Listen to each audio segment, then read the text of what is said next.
teman-teman, kembali lagi bersama saya di channel H2YM. Teman-teman, pertama-tama mari kita panjatkan syukur kehadirat Tuhan Yang Maha Esa atas berkat dan kasih karunia dari Tuhan maka kami ada sampai saat ini.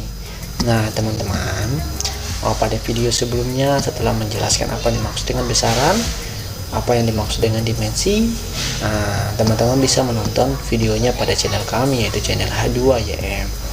Dan pada video kali ini saya masih menjelaskan mengenai pengukuran, atau lebih jelasnya lanjutan materi pengukuran.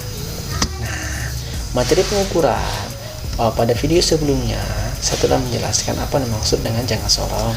Begitu pula jangka sorong teman-teman, penjelasan, contoh soal, materinya, konsepnya, teman-teman bisa menonton videonya pada channel kami, yaitu channel H2YM. Dan pada video kali ini saya menjelaskan mengenai pengukuran menggunakan alat mikrometer sekrup, teman-teman ya. Nah, untuk mempersingkat waktu, mari yuk kita klik mikrometer sekrupnya. Nah, mikrometer sekrup adalah alat yang digunakan untuk mengukur ketebalan suatu benda.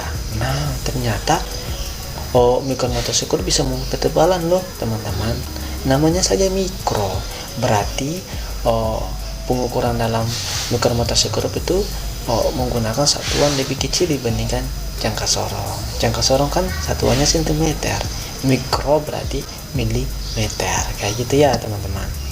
Nah, teman-teman lihat dia bisa mengukur ketebalan, baik ketebalan buku, ketebalan teman punya kacamata, ketebalan pensil dan lain sebagainya. Dan dapat mengukur panjang suatu benda. Ternyata mikrometer sekrup bisa mengukur panjang loh teman-teman.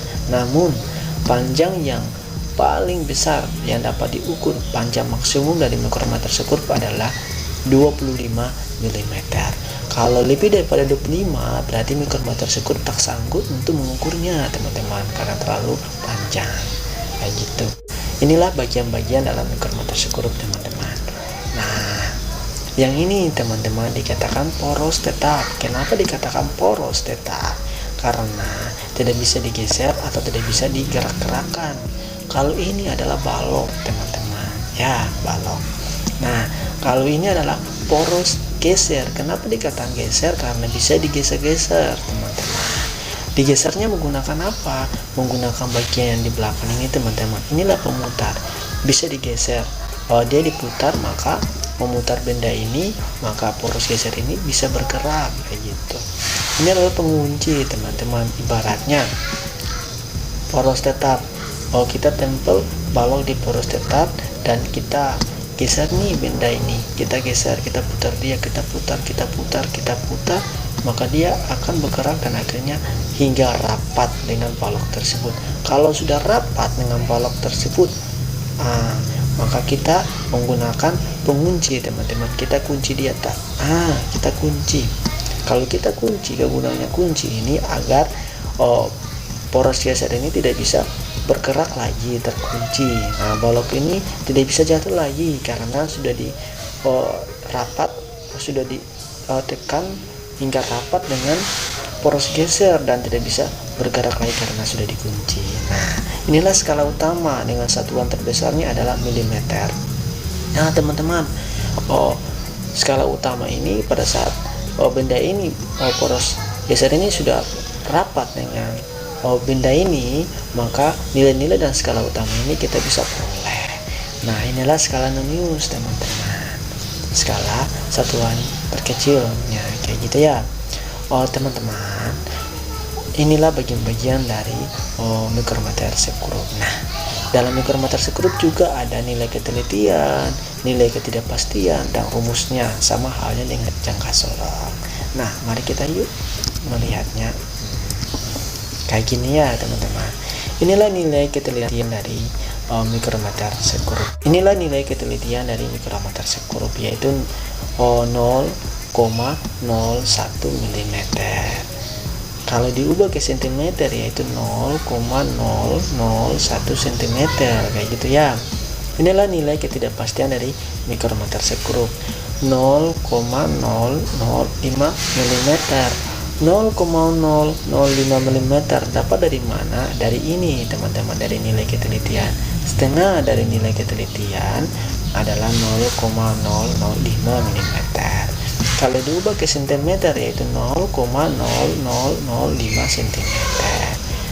Mikrometer sekrup juga memiliki rumus loh teman-teman. Rumus dari mikrometer sekrup. Hasil pengukuran sama dengan skala utama ditambah buka kurung skala nonius dikali dengan nilai ketelitian. Nilai ketelitian kan yang ini teman-teman. Ingat menggunakan satuan milimeter. Oke teman-teman, nilai ketelitian, nilai ketidakpastian, rumusnya, penjelasannya, manfaatnya, teman-teman kan telah mengetahui. Untuk topik berikutnya, mari yuk kita membahas mengenai contoh soalnya. Teman-teman, inilah soalnya. Berdasarkan gambar tersebut, jika dituliskan dengan nilai ketidakpastian, berapakah ketebalan kawat tembaga tersebut? Oh, ternyata benda ini adalah kawat tembaga, teman-teman. Mengukur ketebalannya. Berapakah ketebalannya, teman-teman? Teman-teman lihat, ini kan sudah rapat dengan poros tetap dan sudah dipat sekali dengan poros geser, sehingga tidak bisa gerak lagi kan. Muncullah angka-angkanya kayak gini teman-teman ya. Angka-angkanya, ingat ini startnya dari 0 tambah 0,5 adalah 0,5 tambah 0,5 adalah 1, kayak gitu ya. Jadi setiap mengandung ini adalah 0,5. Rumus dari mikrometer sekrup adalah hasil pengukuran sama dengan skala utama ditambah dengan skala nonius dikali dengan nilai ketelitian. Rumus dari mikrometer sekrup yaitu hasil pengukuran sama dengan 1,5 mm. 1,5 mm ternyata skala utama nilainya adalah 1,5 mm. 1,5 dari mana? Dari ini teman-teman. Ingat, dalam memperoleh nilai dari skala utama yaitu garis yang paling terakhir. Yang paling terakhir kan yang ini teman-teman. Yang paling terakhir yang ini, jadi 1,5 0,5 1 1,5. Ternyata 1,5 mm ditambah skala nonius. Ingat teman-teman, untuk memperoleh nilai skala nonius ada garis skala nonius yang berimpit dengan garis skala utama. Garis skala nonius yang berimpit dengan garis yang ini teman-teman. Ini garis ini teman-teman, garis dari skala utama yang berimpit teman-teman. Kita lihat nih, dia berimpit enggak? Ternyata dia berimpit kan dengan ini kan, garis ini kan. Berarti nilainya adalah 30.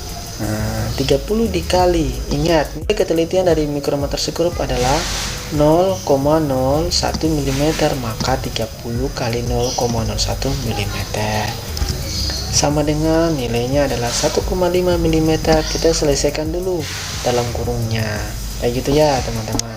Jadi 0,30 mm. Jangan teman-teman baca 0,30, salah ya teman-teman, harus dibaca 0,30 mm kayak gitu ya. Lanjut, hasil dari 1,80 mm dari mana teman-teman? Dari ini loh teman-teman ya. 1,5 mm ditambah dengan 0,30 mm, hasilnya adalah 1,80 mm. Jawaban ini sudah benar teman-teman, namun masih kurang tepat. Kenapa kurang tepat? Coba teman-teman membaca soalnya. Jika dituliskan dengan nilai ketidakpastian berapakah ketebalan kawat tembaga tersebut, maka kita harus menuliskan nilai ketidakpastian dari mikrometer sekrup teman-teman. Berarti masih ada lanjutannya. Kayak gini teman-teman, 1,80 mm tambah kurang atau plus minus 0,005 mm. Inilah nilai ketidakpastian dari mikrometer sekrup. Apakah jawabannya sudah benar? Masih kurang tepat juga teman-teman ya. Kenapa kurang tepat? Teman-teman coba lihat berapa angka di belakang koma dari nilai ketidakpastian. Berapa angka di belakang koma? Ada 1, ada 2, ada 3. Berarti hasil pengukurannya juga harus mengandung 3 angka di belakang koma, teman-teman. Maka ini kan masih 2 angka di belakang koma. Berarti bagaimana kita membuat dia menjadi 3 angka di belakang koma? Maka kita tambahkan nolnya, yaitu 1,800 mm tambah kurang 0,005 mm. Berarti 3 angka kan di belakang koma, 3 angka juga di belakang koma, sesuai kan dengan nilai ketidakpastiannya. Nah, inilah jawaban yang paling tepat, teman-teman ya. Nah, teman-teman, videonya cukup sampai di sini ya. Teman-teman, kalau ada saran, kalau ada hal-hal yang mau ingin teman-teman tanyakan mengenai materi pengukuran menggunakan alat mikrometer skru, silakan teman-teman mengomentari video kami. Dan teman-teman jangan lupa ya di like, di share, dan subscribe agar channel kami berkembang lagi ke depannya. Dan pada video yang akan datang kami akan menjelaskan mengenai materi angka penting. Akhir kata teman-teman, Tuhan memberkati. Dadah.